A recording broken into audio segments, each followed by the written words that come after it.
Eu saúdo a todos os presentes, irmãos em Cristo e amigos, com a paz do Senhor Jesus. Nessa noite nós estamos felizes porque o Senhor nosso Deus está presente conosco. Nós estamos ao ar livre, mas a presença do Senhor nosso Deus é real em nosso meio. Nós queremos, como sempre fazem os discípulos do Senhor, a Igreja de Jesus, ao pregar o Evangelho, basear-nos em um dos textos das Escrituras Sagradas. Gabriel, meu filho, fique à vontade aí, viu? Evangelho de Jesus, escrito por Marcos, capítulo de número 2. E reforçando aqui o pedido do nosso amado pastor Aloísio, a igreja permaneça orando no Espírito, em sua mente, em seu interior, para que Deus realize através de nós, a igreja do Senhor, a sua obra. Temos dito que a igreja só tem duas coisas a fazer na terra: adorar e evangelizar. Então, bendito seja o nome do Senhor. Todos os amigos que estão conosco aqui, estão sentados aqui, os que estão em suas casas, seus lares, seus apartamentos, que a bênção do Senhor alcance a sua vida. Quem sabe nessa noite, a salvação da sua alma, para a glória do nome do Senhor. Bíblia Sagrada, livro de Marcos, capítulo 2, a partir do versículo 1, assim diz a palavra do Senhor. E alguns dias depois entrou outra vez em Cafarnaum, e soube-se que estava em casa. E logo se ajuntaram tantos que nem ainda junto aos lugares à porta eles cabiam, e anunciava-lhes a palavra. E vieram ter com ele conduzindo um paralítico trazido por 4. E não podendo aproximar-se dele por causa da multidão, descobriram o telhado onde estava, e fazendo um buraco baixaram o leito em que jazia o paralítico. E Jesus, vendo-lhes a fé, disse ao paralítico: Filho, perdoados estão os teus pecados. E estavam ali assentados alguns dos escribas, que arrazoavam em seus corações, que no seu íntimo diziam: Por que diz este assim blasfêmias? Quem pode perdoar pecados senão Deus? E Jesus, conhecendo logo em seu espírito que assim arrazoavam entre si, lhes disse: Por que arrazoais sobre estas coisas em vossos corações, ou em vosso coração? Qual é mais fácil? Dizer ao paralítico: Estão perdoados os teus pecados? Ou dizer-lhe: Levanta-te, toma o teu leito e anda? Ora, para que saibais que Jesus, o Filho do Homem, tem na terra poder para perdoar pecados. Aí Jesus disse ao paralítico: A ti te digo, levanta-te, toma o teu leito e vai para a tua casa.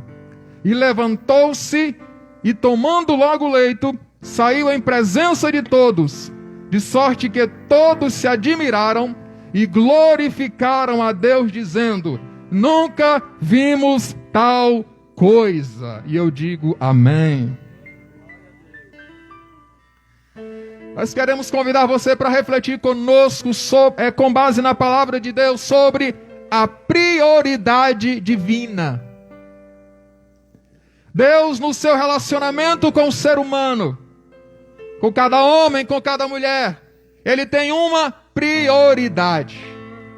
E através deste texto sagrado e de muitos outros, nós vemos que ela manifesta, ou que Deus manifesta, a sua prioridade, o seu primeiro desejo em relação ao ser humano.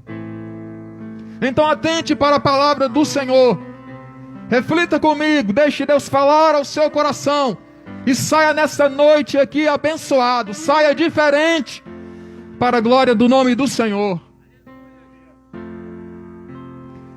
O texto sagrado diz que Jesus estava em Cafarnaum.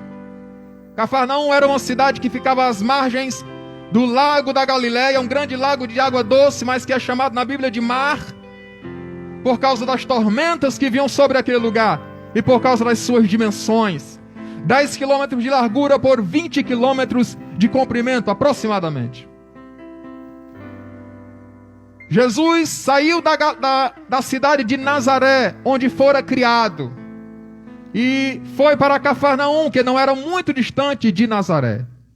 E ali em Cafarnaum, Jesus fez, por assim dizer, a sede do seu ministério, a base do seu ministério. Jesus saía dali de Cafarnaum e percorria todas as cidades da Galileia, da Judéia, de Samaria e até cidades estrangeiras e retornava para Cafarnaum, porque ele residia ali em Cafarnaum. Fez de Cafarnaum a base do seu ministério. Sabemos pela Bíblia Sagrada que naquela cidade Jesus realizou muitos milagres, pronunciou ao ar livre muitos ensinos, muitos dos seus sermões. 2 discípulos de Jesus eram ali de Cafarnaum, Pedro e o seu irmão. E Jesus, mais uma vez, depois de fazer uma turnê por aquelas regiões, passar por alguns lugares, algumas sinagogas, algumas cidadelas, algumas vilas, pregando o evangelho, ministrando a palavra de Deus, falando aos homens aquilo que é a vontade de Deus, Jesus volta para Cafarnaum. E soube-se que ele estava ali. Jesus chegou mais uma vez ali e souberam que Jesus estava naquele lugar. E eu quero dizer para você que Jesus está presente aqui conosco. E quando Jesus está presente, sempre acontece alguma coisa. Alguém é atraído ao lugar por causa da presença dele. E se você veio aqui nessa noite, porque soube que o nome de Jesus seria divulgado, que seria meditado sobre a palavra de Jesus, você é bem-aventurado e você sairá daqui abençoado, porque a presença de Jesus está neste lugar. Uma multidão afluiu àquela casa. E a Bíblia diz, o texto bíblico diz, nós lemos aqui, que até junto nos lugares à porta não tinha mais espaço. Cada pedacinho de chão era concorrido ali naquela casa, naquele momento. E a Bíblia diz no versículo 2 que Jesus anunciava a eles a palavra. A preocupação de Jesus era em anunciar a palavra. A intenção de Jesus era anunciar a palavra. Quando Jesus via uma pessoa, ou uma dupla, ou um grupo, ou mesmo uma multidão, como era o caso naquele momento, a preocupação de Jesus era anunciar-lhes a palavra. Falar para tais pessoas o plano de Deus, a vontade de Deus. Jesus anunciava-lhes a palavra. Mas enquanto Jesus está ali, pronunciando o seu sermão, ensinando a palavra de Deus, um paralítico está sendo levado para aquela casa, conduzido por 4 pessoas. Souberam que Jesus estava ali, descobriram onde era a casa, e pegaram seu amigo paralítico, acamado, e estavam conduzindo até aquele lugar. A intenção daqueles homens, o propósito daqueles homens era colocar o seu amigo paralítico diante de Jesus, na presença de Jesus, tão perto a ponto de Jesus poder tocá-lo. O homem era paralítico. Logicamente, assim, de primeira, a gente entende que ele queria ser curado e que os seus amigos também desejavam isso. Eu quero dizer para você que aquele homem tinha amigos, aquele paralítico. E é bom quando o ser humano tem amigos de verdade. Os especialistas dizem que se o ser humano durante toda a sua vida fizer 5 amigos, ele está acima da média. 5 amigos. Aquele que está com você em todos os momentos, na alegria e também na dor. Aquele com quem você diz que pode contar. Aquele homem paralítico tinha pelo menos 4 amigos. E o amigo verdadeiro, eu quero que você atente para isto. Não é aquele que convida você para o erro, para a perdição. para a jogatina, para a prostituição. O verdadeiro amigo é aquele que procura fazer a você o bem. E nessa noite, a Igreja de Jesus, através de cada crente que aqui está, anunciamos também, manifestamos também a nossa amizade verdadeira por você. Porque como aquele homem estava sendo levado a Jesus, o nosso propósito aqui nessa noite é conduzir você até a presença de Jesus. O verdadeiro amigo, ele faz o bem. Aquele homem tinha pelo menos 4 amigos. Jesus está ministrando o seu sermão e o paralítico está sendo levado àquele lugar. Eles chegam à casa e, como o texto bíblico nos informou, eles não puderam entrar, porque a multidão estava cercando aquela casa. Tentaram talvez pela porta, não deu certo. Talvez, quem sabe, havia uma janela ali e não deu certo. Mas eles não pararam por aí. A multidão naquele momento se apresentou para eles como um empecilho, como uma dificuldade, como uma barreira para que o seu amigo chegasse até a presença de Jesus. Mas aqueles homens demonstraram fé, e a fé deles foi quase palpável, foi demonstrada através das atitudes que eles tomaram. Não desistiram e conseguiram introduzir o homem até a presença de Jesus. Entraram, subiram por uma escadazinha lateral que há na maioria das casas da Palestina, pelo menos naquela época. Ao lado da casa, apegado à parede, uma escadazinha bem inclinada. E eles levaram o paralítico acamado por aquela escada. Veja, perceba a dificuldade que eles enfrentaram. Não é fácil subir uma escada inclinada com algum peso. Imagine 4 pessoas levando um homem acamado numa esteira. Mas eles subiram e fizeram algo fora do comum, fora do usual, fora do natural. Fizeram algo de louco, coisa de doido. Destelharam a casa. As casas na Palestina geralmente eram feitas de madeira, coberta de palha, e colocava-se argila por cima. Então aqueles homens tiveram um trabalhão para destelhar a casa. E depois desceram o homem até a presença de Jesus, provavelmente por cordas. Mas conseguiram introduzir o homem até a presença de Jesus. Quando alguém quer chegar até Jesus, nada se torna de fato empecilho, porque ele vence todas as barreiras. Ele vence todos os empecilhos.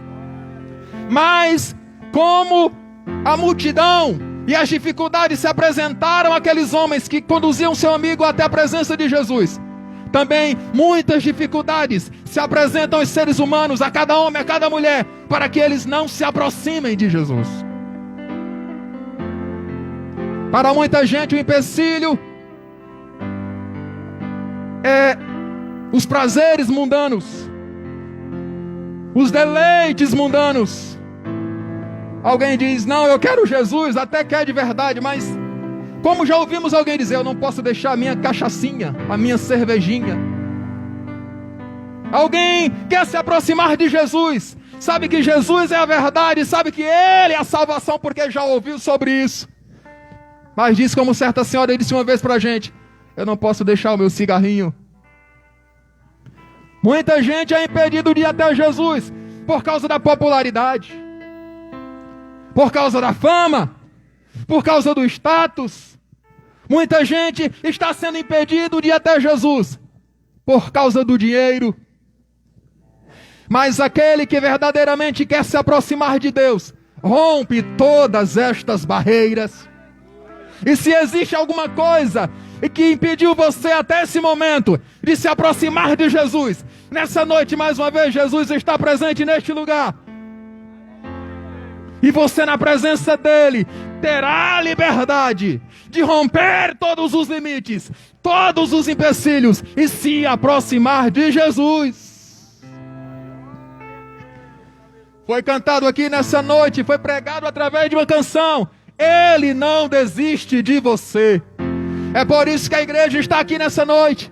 É por isso que cada irmão está aqui presente nessa noite, Porque Deus não desiste de você. E Ele impeliu a sua igreja para vir até você, dizer que Ele te ama, que você é importante para Ele e Ele te quer. Aqueles homens não desistiram e conseguiram colocar o paralítico até diante de Jesus. Jesus não se incomodou, Ele estava anunciando, tudo estava acontecendo, Jesus ciente, até que o paralítico é descido até a presença de Jesus. Preste atenção. A primeira coisa que Jesus faz em relação àquele homem paralítico, no seu relacionamento, no seu trato com aquele homem, a primeira coisa que Jesus fez foi, olhou para eles, a Bíblia diz no versículo 5, e Jesus, vendo-lhes a fé, vendo a fé deles, todos eles, do paralítico e dos 4 que conduziram o paralítico. Jesus vendo a fé, porque Jesus vê a fé. Jesus conhece o seu interior.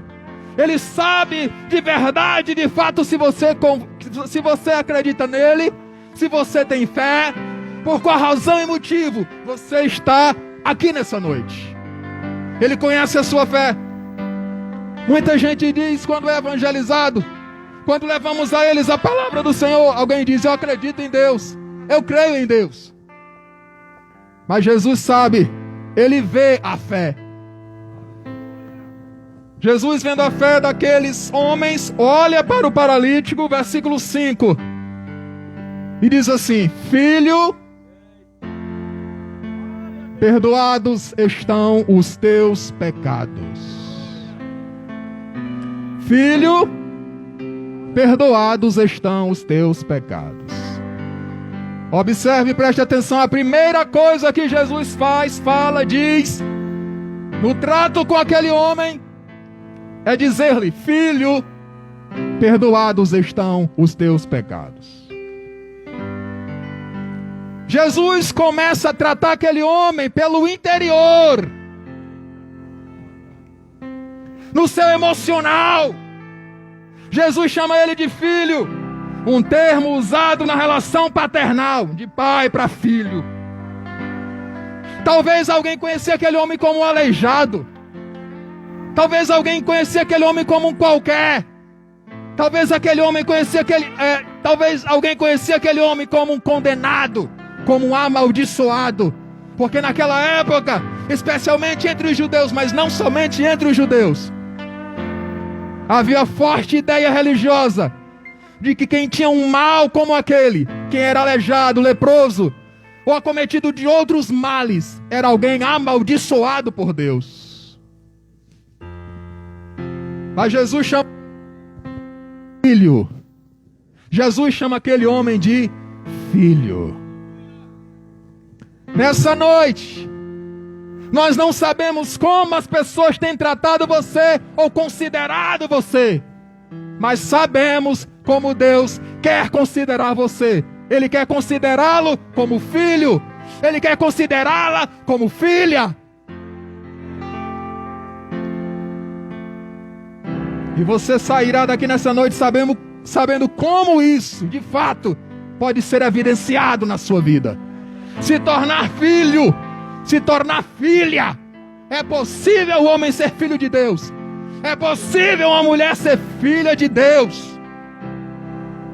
Jesus olha para ele e diz, filho, os teus pecados estão perdoados. Percebam que aquele homem, isso é claro de entender pelo relato do texto, que aquele homem quer ser curado da sua paralisia. Os amigos queriam que ele fosse curado da sua paralisia. Mas observe e preste atenção. Mais do que uma cura física, aquele homem necessitava da cura espiritual. Mais do que a cura física, ele necessitava da cura espiritual. Por isso Jesus diz para ele, filho, os teus pecados estão perdoados. Nesta frase fica implícita duas coisas, ou melhor, fica claro duas coisas. Aquele homem havia cometido muitos pecados. E outra coisa que fica clara, Jesus estava dizendo para ele: estão perdoados agora. Estão perdoados os teus pecados. Mais do que uma cura física, aquele homem necessitava da cura espiritual. A sua alma, o seu espírito precisavam estar restaurados diante de Deus. Jesus disse em outro texto, em outros ensinos, que de nada adianta o homem ter o seu corpo completo, cada membro está com 100% da saúde, se ele se perder, ou se perder a sua alma. Jesus diz também: é melhor que tu entres na vida sem um dos teus braços, do que tendo todo o teu corpo, seres lançado no inferno. Aquele homem precisava mais do que simplesmente levantar daquela cama. Ele precisava de salvação, de perdão, de vida eterna. A prioridade divina é a salvação da alma humana. Esse é o tema desta reflexão nessa noite. A prioridade divina. E a prioridade divina é a salvação da alma. Se valendo aqui do nosso contexto, quantas vidas têm partido para a eternidade? E muita gente às vezes fica sem consolo porque não sabe o destino eterno. Mas aquele que se torna filho de Deus, filha de Deus pela fé em Jesus, recebe de Jesus o perdão dos pecados, a cura interior. Ele sabe a sua eternidade onde será. Ele sabe o seu destino eterno. Aquele homem precisava do perdão dos pecados. Você, amigo, você, amiga, que está aqui nessa noite, precisa receber o perdão dos pecados. O pecado é algo terrível. Eu vou falar aqui em 2 ou 3 minutos um pouco sobre isso. O pecado é o grande mal na sociedade, na humanidade. O pecado, ele tem graves consequências, terríveis consequências. Eu vou citar 3. A primeira consequência do pecado é a separação que faz entre o homem e Deus. Quando Deus criou o homem, irmão Jean, colocou Adão no paraíso, no Éden, para ter comunhão com Ele. Esse era um dos propósitos, comunhão com Ele. Em Gênesis, Bíblia Sagrada, capítulo 3, versículo 9, a Bíblia diz que Deus, versículo 8, pela viração do dia veio a Adão, como de outras vezes. Este era o propósito de Deus, ter comunhão com o homem, ser criado por Ele. Mas o pecado veio, enganou o homem, o diabo, inimigo de Deus e dos homens, veio, enganou o homem. O homem cedeu. Deus colocou diante do homem diversas possibilidades, mas proibiu a ele somente um item: a árvore do conhecimento do bem e do mal. E o homem tomou daquele fruto e comeu. Tinha uma infinidade de possibilidades, mas resolveu tomar daquilo exatamente que Deus havia proibido. E por isso ele perdeu o paraíso, perdeu as delícias, perdeu a comunhão com Deus. Ele foi lançado fora do jardim. E o profeta Isaías diz no capítulo 59, versículos 1 e 2, que o Senhor está de braços abertos e de ouvidos atentos para ouvir a nossa oração, o nosso clamor. Mas no versículo 2 ele diz que é uma coisa que faz divisão e separação: é os pecados, é as transgressões. O pecado separa o homem de Deus. É por isso que quando alguém comete um erro, um pecado, que é desobediência a Deus, pecado é desobediência a Deus. É fazer aquilo que Deus disse não faça, e é não fazer aquilo que Deus disse faça. Ele se afasta, ele foge, tenta sair, fugir, se distanciar da presença de Deus, porque isso é efeito do pecado. O pecado afasta o homem de Deus. Uma segunda consequência do pecado é a escravidão. As palavras que citarei a seguir são palavras proferidas por Jesus, encontradas em João capítulo 8, versículo 34. Jesus disse: todo aquele que comete pecado é escravo do pecado. Todo aquele que comete pecado é escravo do pecado. E aqui não há distinção de homem ou mulher, preto ou branco, homem, baixo, pequeno, gordo, magro, rico ou não, pobre ou não, religioso ou não. Todo aquele que comete pecado é escravo do pecado. Uma pessoa que está na prostituição, ela não sai por livre e espontânea vontade. Ela precisa de alguém que tire-a de lá. E nós estamos anunciando Jesus, o libertador, nessa noite.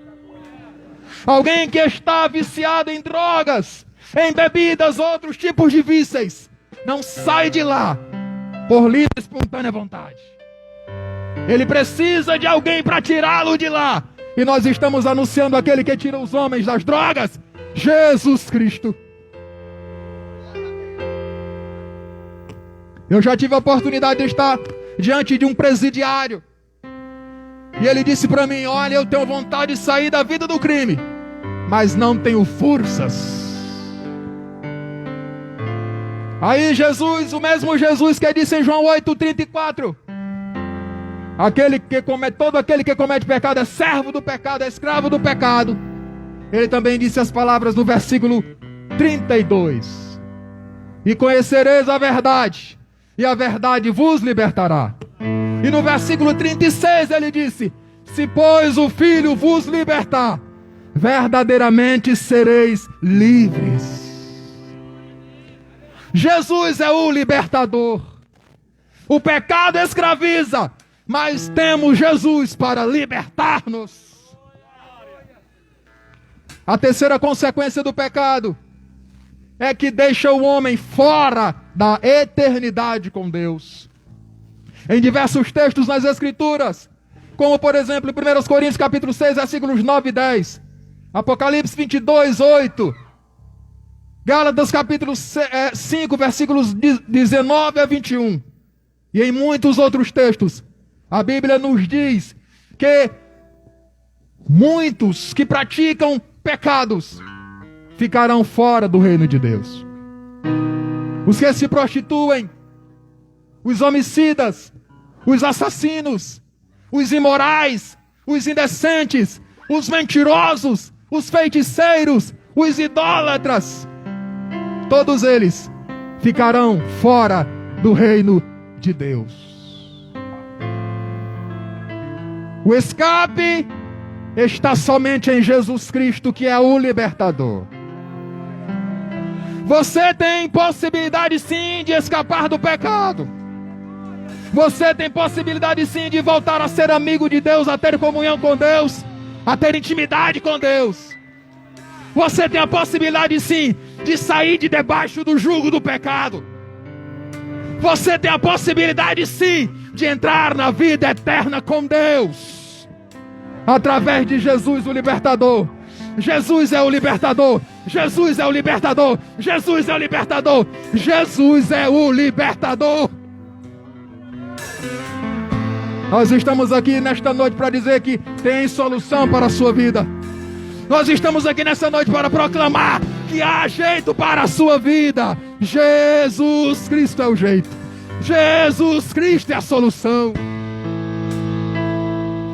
E Ele quer fazer isso com a sua vida, como Ele fez com aquele homem que chegou até a presença dele. Jesus disse: filho, perdoados estão os teus pecados.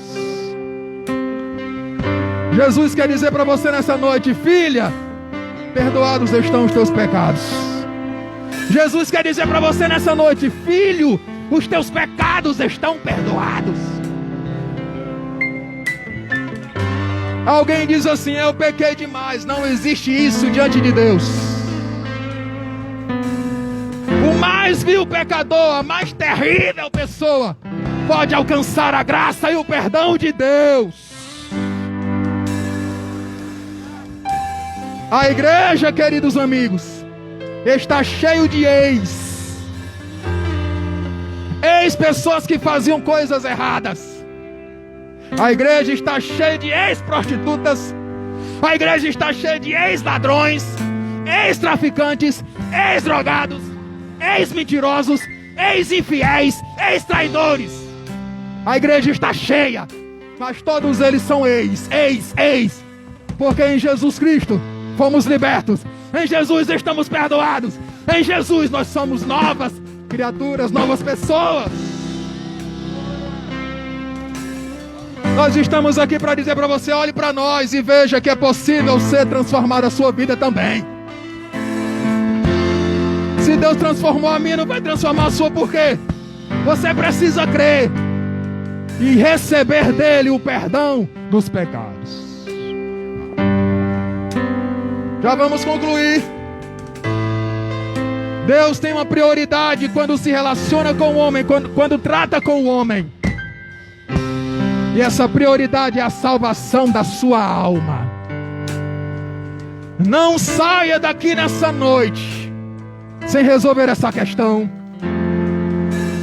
Nós, como diz a Bíblia Sagrada, é a Bíblia quem diz, não sabemos o dia de amanhã. Aquilo que precisamos fazer, devemos fazer logo, rápido, às pressas. Lá em Lucas capítulo 12, a Bíblia diz que um homem rico, os seus celeiros produziram muito, e aquele homem não sabia o que fazer e disse: o que vou fazer? Tive uma ideia. Vou derrubar os meus celeiros, construir outros maiores, estocar tudo e vou dizer para minha alma: alma, come, bebe, folga, porque tem muitos bens para muitos anos. Mas Deus disse para ele, na noite daquele dia: louco, essa noite a tua alma será pedida. E o que tens? Para quem será? Nós sabemos que estamos vivos nesse momento porque estamos respirando, mas não sabemos o que acontecerá daqui para frente. Mas quando temos Jesus em nossa vida, é Ele que dirige a nossa vida, e a nossa entrada no céu, na eternidade, é segura, é certa nele. Deus tem uma prioridade quando olha para você, e a prioridade divina é a salvação da sua alma. Alguns críticos estavam ali e disseram: quem é este que diz blasfêmias? Porque só Deus pode perdoar pecados. E Jesus, conhecendo os seus corações, disse para eles: o que é mais fácil? Dizer ao paralítico: estão perdoados os teus pecados? Ou dizer-lhe: levanta e anda? Aqueles homens que se tornaram inimigos de Cristo, que eram religiosos, que eram especialistas na letra da lei divina, nos escritos do Antigo Testamento, se tornaram perseguidores ferrenhos de Jesus. E estavam ali mais uma vez criticando-o. E Jesus colocou eles em uma sinuca de bico. Eles não poderiam dizer ao homem: perdoados estão os teus pecados, porque é verdade que só Deus perdoa os pecados do homem. Mas eles também não poderiam dizer àquele paralítico: levanta e anda.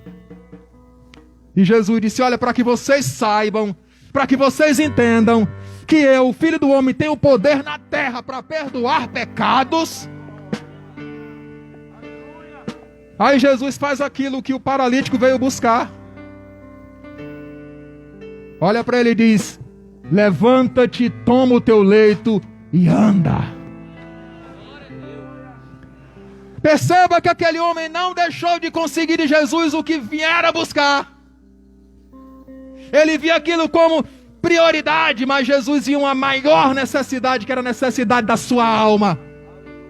Aquele homem foi bem-aventurado, foi feliz, porque não saiu saudável ou curado só no corpo, mas também no espírito e na alma. O seu homem, por completo, foi restaurado naquela hora. E o texto diz que ele pegou a sua cama, a sua maca, o seu leito, e saiu na presença de todos. O evangelista Lucas, quando narra o mesmo episódio, diz que ele saiu, pastor Aloísio, glorificando a Deus. E quem não vai adorar a Deus depois de um milagre desse? Quem não vai adorar a Deus depois de um tratamento especialíssimo desse? Aquele homem saiu glorificando a Deus. E a multidão que o impediu de entrar, não o impediu de sair. Abriu passagem, ele passou na presença de todos, foi para a sua casa, andando. É assim que Jesus faz. O homem é conduzido ou vem à presença de Jesus todo quebrado, acamado, sem poder andar, sem poder fazer nada, paralisado, limitado, arruinado. Mas ele sai glorificando a Deus pelos milagres que recebe da parte de Deus. Eu convido a igreja de Jesus a estar de pé nesse momento. Aquele homem recebeu a cura para o seu corpo, mas recebeu aquilo que necessitava, e Jesus conhece: a restauração da sua alma, a cura espiritual. Tem gente que não tem visão, mas serve e adora a Deus. Tem gente que tem algumas limitações, mas serve e adora a Deus. Tem gente que tem plena saúde física e às vezes nem se lembra de Deus. Mas mesmo que você tenha esquecido, nós estamos aqui para dizer para você: Deus existe, está olhando para você e se importa com você. Eu vou convidar o pastor Aloísio para... Eu quero convidar aqui à frente as pessoas amigas que estão conosco. Você que ouviu a palavra do Senhor, a pregação do Evangelho, e sentiu Deus falar ao seu coração, sentiu o desejo de mudar de vida, sentiu o desejo de receber de Jesus o perdão dos seus pecados. Você precisa de muitas coisas, mas Jesus sabe do que você necessita verdadeiramente, que é a salvação da sua alma, a cura interior do seu ser, a restauração do seu ser por completo. Vem aqui à frente em nome de Jesus, nós queremos orar por você. Nós queremos apresentar você ao Senhor nessa noite. E você com certeza sairá daqui diferente. Não estamos convidando você para mudar de religião, não. Estamos convidando você para entregar a sua vida a Jesus. Estamos convidando você para receber Jesus. Estamos convidando você para que você dê a Jesus, por assim dizer, uma oportunidade para Ele mudar a sua vida. O homem não está preparado. Aqui já se aproxima a primeira pessoa que está se rendendo a Jesus. A igreja deve glorificar a Deus. A igreja precisa jubilar na presença do Senhor, porque é Deus quem faz essas coisas. Eu assisti no domingo a aula ministrada pelo nosso irmão Gardenilson, e ele falava do maior milagre, de uma experiência que ele teve com Deus, em que Deus mostrou mais uma vez para ele que o maior milagre é a salvação de uma alma. Eu não faço isso, irmão, ninguém faz isso, Jesus faz. O Evangelho faz. O apóstolo Paulo se considerou o maior pecador, o miserável pecador, meu Jesus, mas se tornou uma nova criatura em Jesus. Vida logo se modificou. Nós estaremos passando o microfone para o pastor Aloísio, mas eu quero chamar mais uma vez. Eu encontrei Venha a Jesus nessa noite. Renda-se aos pés do Senhor nessa noite. O ser humano se engana, achando que um dia estará preparado para ir a Jesus, para aceitar a Jesus. Mas ele não está preparado nunca. Essa é uma obra do Senhor. Isso é Deus que faz na vida do homem. E nessa noite você tem ouvido o Evangelho, a palavra do Senhor, aquilo que Deus está pronto e quer fazer na sua vida. Agora a decisão é pessoal. A decisão é sua.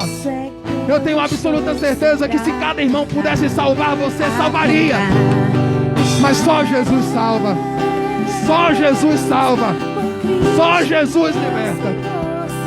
Venha nessa noite. Nós queremos orar por você. A igreja permanece de pé, orando, adorando. E eu passo o microfone para o pastor Aloysio.